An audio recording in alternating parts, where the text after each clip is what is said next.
오늘 우리에게 주신 하나님 말씀 구약성경 전도서 10장 1절에서 11절까지 말씀입니다.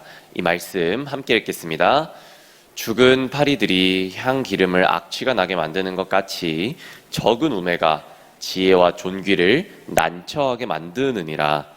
지혜자의 마음은 오른쪽에 있고 우매자의 마음은 왼쪽에 있느니라.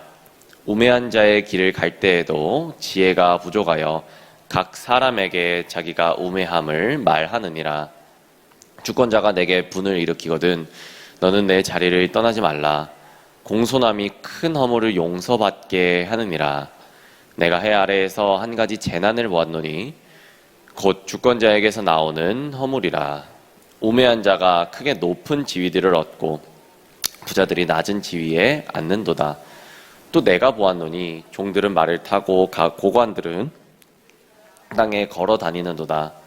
함정을 파는 자는 거기에 빠질 것이요 담을 허는 자는 뱀에게 물리리라. 돌들을 떠내는 자는 그로 말미암아 상할 것이요 나무들을 쪼개는 자는 그로 말미암아 위험을 당하리라. 철 연장이 무뎌졌는데도 나를 갈지 아니하면 힘이 더 드니라. 오직 지혜는 성공하기에 유익하니라. 주술을 베풀기 전에 뱀에게 물렸으면 술객은 소용이 없느니라. 아멘. 네, 할렐루야. 말씀과 함께하는 또 복된 목요일 시작합니다. 너무나도 춥습니다. 또 오늘 또 대설주의보가 또 발령이 되어 있는 상태인데 건강 꼭 유의하시고 일상생활 가운데 주님의 평안이 가득하시길 빕니다. 묵상본문 저희 이제 10장의 첫 시작 함께 보고 있습니다. 우리의 삶은 반전의 연속의 또 연속의 모습이 너무나도 많이 보여져 있죠. 우리는 역설이 정설이 되어버린 이 세상 속에 호흡하는 헤벨 인생들입니다. 지난 화요일 우리 헤벨 인생에 대한 이야기를 우리가 나눠드렸죠. 헤벨은 허무라는 뜻입니다. 허무함이라는 뜻으로서 우리는 수증기 같은 이 허무한 인생 속에서 하나님의 선물들을 발견해낼 수 있어야 한다라는 헤벨 인생임을 우리가 나눠드렸지요. 해 아래에서 사는 우리는 헤벨 인생이지만 헤벨 인생을 또 주시하고 주도하시는 우리 아버지 하나님은 영원히 전능하시며 또 전능하신 하나님이심을 우리가 늘 깨달아야 한다는 사실을 말씀 통해 우리가 발견해야 될 텐데요. 오늘 말씀 속에서는 이 인생을 즐기는 축제의 절정에 향기름이 사용된다고 합니다. 향기름. 이 하나님께서 허락하신 오늘의 삶을 이 기뻐하며 즐거워하는 이 향유를 뒤엎어버리며 이 하나님의 선물로 받은 복된 지혜와 또 복된 존귀를 악취가 나게 하면서 또 난처하게 또 곤란하게 만드는 것이 있다고 합니다. 그것은 바로 적은 우매라고 해요. 이 죽은 파리 하나가 향기름 전체에 악취가 나게 한다는 것이죠. 향기로운 오늘의 삶이 또 자꾸 이 사소한 것 하나에 오늘이라고 하는 선물이 괴로움이 될 수도 있음을 기억해야 되겠죠.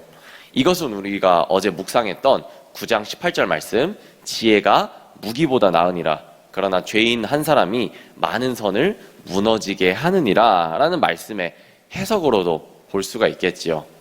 언젠가 저는 이제 겨울이 되지 않았습니까? 또 혼자 살기 때문에 여러분들께서 또 이제 뭐 과일 같은 걸 또 선물로 주는 경우가 많이 있습니다. 귤 한 상자를 이제 선물로 받은 기억이 있는데요. 자고로 귤은 이제 바닥에 놓고 막 까먹어야 또 겨울에 또 묘미 아니겠습니까? 그래서 뭐 시도 때도 없이 열심히 먹고 있는데 어느 순간부터 딱 그 귤을 또 열 때마다 이상한 또 냄새가 또 나는 것 같기도 하고 먼지가 그 옆에 또 자욱하게 초록색 먼지가 깔리는 겁니다. 그래서 이제 좀 시간이 얼마 지나지 않았는데 그런 현상이 나오길래 좀 뒤집어 봤더니 아래에 그 귤들이 썩어가지고 아시죠? 귤들이 썩으면 너무나도 이제 푸석푸석하고 좀 비주얼적으로도 보기가 힘들죠. 이 작은 귤 하나가 모든 귤 옆에 귤들을 썩게 만드는 그 현상을 보고 바로 그것들을 끄집어내서 버린 기억이 있는데요. 이처럼 이 작은 것이 모든 것을 망치고 또 썩게 만드는 경우가 있다는 것이죠. 이 전도자는 이 전도서 10장에서 많은 선을 가진 아름다운 공동체를 무너지게 한 우매한 자의 또 우매한 죄인의 모습을 소개합니다. 오늘 말씀을 통해서 이 우매한 죄인의 형태를 한번 살펴보기를 원합니다. 먼저 2절에서 4절 말씀인데요. 그는 이 자신의 우매함을 떠벌리고 다니던 자였습니다. 즉 주권자의 분노와 그의 백성들의 반응인데요.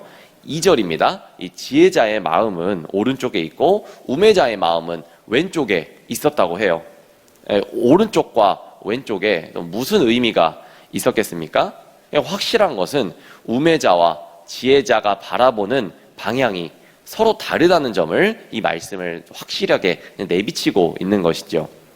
다음 3절에 우매자는 이 개인적인 공간이 아닌 공동체 전체 지체들과 함께 하는 길 위에서도 지혜가 부족하고 우매하여서 자신의 어리석음을 떠벌리고 다닙니다. 지혜로운 마음을 가진 자는요, 주권자 앞에서 공손함을 유지함으로써 큰 허물을 용서받고 또 위기의 공동체를 건져내게 되는 것이 바로 지혜로운 마음을 가진 자라는 것이죠.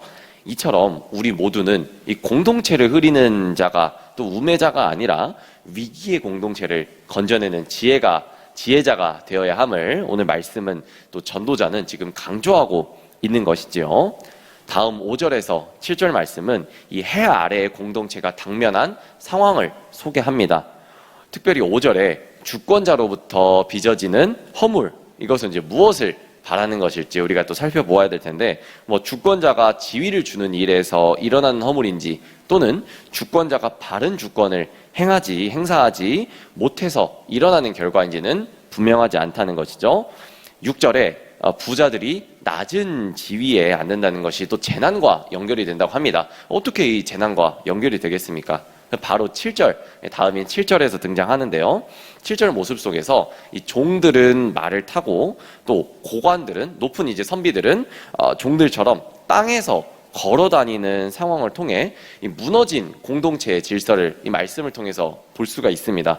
말 그대로 노예들이 이제 말을 타고 가고 있고요. 또 귀한 또 이제 선비 또 그런 이제 그 높은 고관들이 땅에서 이제 걸어 간다는 것이죠. 좀 이제 역설된 또 이제 의미로 보이기도 하지요. 이 공동체의 무너진 질서를 또 드러내는 말씀인데요. 공동체의 재난은 바로 주권자의 허물로부터 일어났다라는 사실을 이제 분명히 말하지요. 오늘 우리는 이 주권자들이 정의롭고 공평하게 또 권위를 행사할 수 있도록 우리가 또 기도해야 되겠습니다.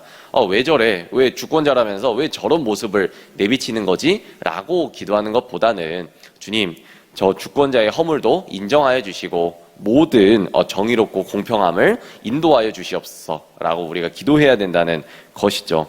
이 주권자의 허물은 공동체에게 주어진 창조적 질서를 무너뜨리게 됩니다.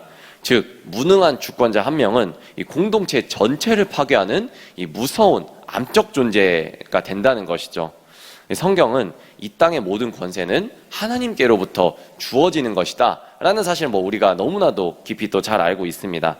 그리스도인들은 이 왕 같은 제사장으로 세움받아서 세상으로 보냄받은 이 대리 통치자들입니다. 우리 그리스도인들이 다 그렇다는 모습들이죠. 오늘도 이 부왕인 우리가 살아가는 삶의 현장이 하나님 나라로 세워지는 또 기쁨과 즐거움을 향유하는 더 나은 또 즐거움을 향유할 수 있는 기쁨의 하루 되시기를 주님의 이름으로 축복합니다. 다음 8절과 11절 말씀에는 우리 주변에서 일어나는 일반인들의 이 삶의 이야기가 등장하는데요. 타인을 해롭게 하는 이야기와 그리고 일상의 삶의 현장에서 경험하는 이 이야기와 지혜를 소개하는데, 담을 허는 자는 왜 담을 헐었겠습니까? 그리고 담을 헐 때 뱀을 만나서 물렸다라는 것은 또 무슨 의미이겠습니까? 또 철 연장을 사용하는 이는 이 힘을 필요한 곳에 잘 사용하기 위해서 연장이나 또 힘이 아닌 연장의 날을 예비하게 되는, 그러니까 연장의 날을 갈게 되는 부수적인 일을 해야만 또 본래의 일을 수월하게 할 수가 있겠죠. 또 술객은 주술을 사용하여 뱀을 제어하는 또 기능을 가지고 있는데요. 하지만 주술을 사용하기도 전에 뱀에 물려버렸다면은 이 주술을 통해 뱀을 조종했던 술객은 더 이상 소용이 없어진다는 것이죠. 그러니까 우리 예방주사 맞지 않습니까? 예방주사를 맞기도 전에 이제 뭐 병에 걸리게 된다면 이 예방주사는 뭐 걸리고 나서 맞아도 아무 소용이 없다는 것이죠.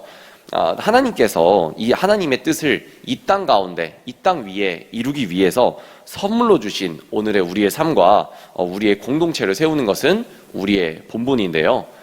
하루 온종일 또 말씀 앞에 또 자신을 읽고 해석하면서 공동체를 난처하게 만들고 무너지게 만드는 우매한 죄인 하나가 바로 나 자신이 아니었나 겸손하게 묵상하는 하루가 되어야 되겠습니다. 우리 모두는 여기 계신 모든 한 분 한 분은 무조건 어느 공동체 한 곳에 속하여져 있습니다. 뭐 교회 공동체가 될 수도 있고요, 학교 공동체, 뭐 기도 모임 공동체, 또는 뭐 이제 여러 세상 모임 공동체에 속할 수 있겠죠. 특별히 이제 가정 공동체, 그리고 가족에 속한 우리의 입지를 한번 생각해 봤으면 좋겠어요.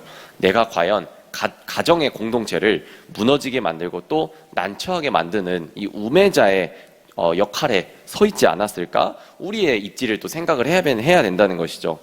내가 나 때문에 내 자녀가 또 내 남편과 내 아내가 위기에 빠질까봐 걱정되면서도 내가 이기지 못하는 죄성과 또 성격 때문에 힘든 경우가 많겠지요. 그럴 때마다 우리는 경계해야 되겠습니다. 무슨 말입니까? 우리 10절 말씀처럼 철 연장, 그 날카로운 칼이나 철을 갈지 않으면 어떻게 되겠습니까? 갈지 않고 뭐 일을 하게 된다면은 나만 힘들지 않겠어요?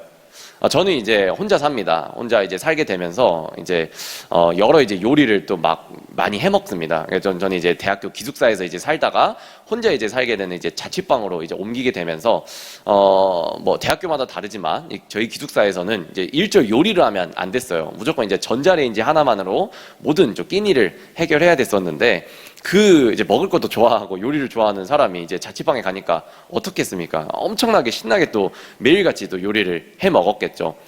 그런데 이제 어느 날 이제 칼이 이제 너무나도 잘 안 드는 겁니다. 손이 너무나도 아픈 거예요. 막 꽉 누르는데 어느 순간 이제 잘못해가지고 뭐 헛디뎌가지고 뭐 안 좋게 이제 다친 경우도 꽤 있었는데, 어느 순간 이제 어머니한테 물어보니까 너 칼 갈았니? 이렇게 물어보는 거예요.